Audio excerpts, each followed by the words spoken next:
Nobody plans to be in a situationship. You just wake up one day, 8 months in, and realize you've never used the word "we" out loud. You know their coffee order, their childhood stories, what their breathing sounds like when they fall asleep. What you don't know is what you are. And here's the uncomfortable question this video is actually about. Not why they won't define it, why you've stopped asking. The easy story is that you're waiting, that they need time, that pushing would ruin something good. But look closer at what the ambiguity is doing for you. As long as the question stays unasked, the answer can't be no. The almost relationship survives on exactly this: a door that's never opened, but never closed. And there's a part of you, the part this channel exists for, that has learned somewhere along the way that almost love is safer than the answer. Psychologists call the engine underneath this intermittent reinforcement. It's the most addictive reward pattern known to behavioral science.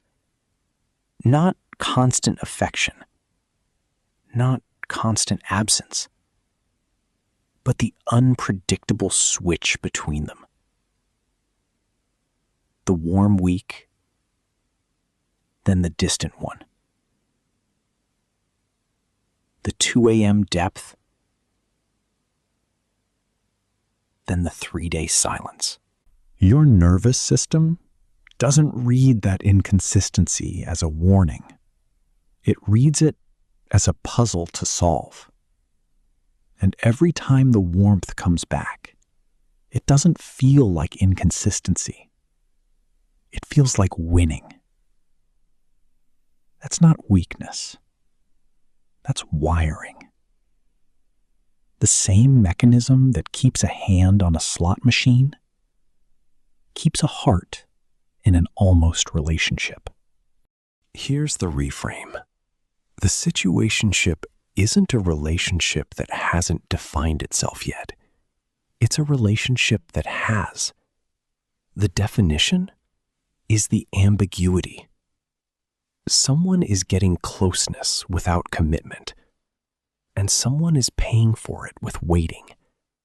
And the arrangement holds because the person waiting keeps hoping the terms will change without ever being renegotiated. Asking, "What are we?" isn't needy. It's the renegotiation. And if the question alone is enough to end it, then it was never almost love. It was a deal. And clarity was never included in the price.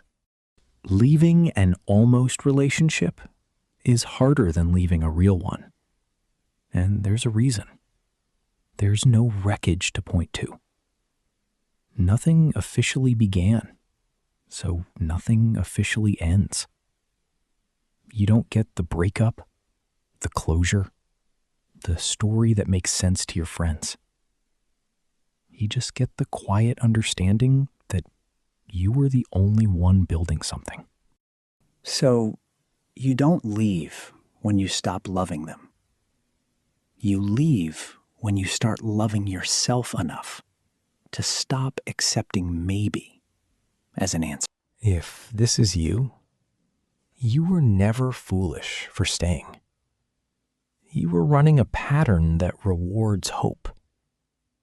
But hope, pointed at someone who benefits from your waiting, isn't hope anymore. It's the price of admission. And you're allowed to stop paying it.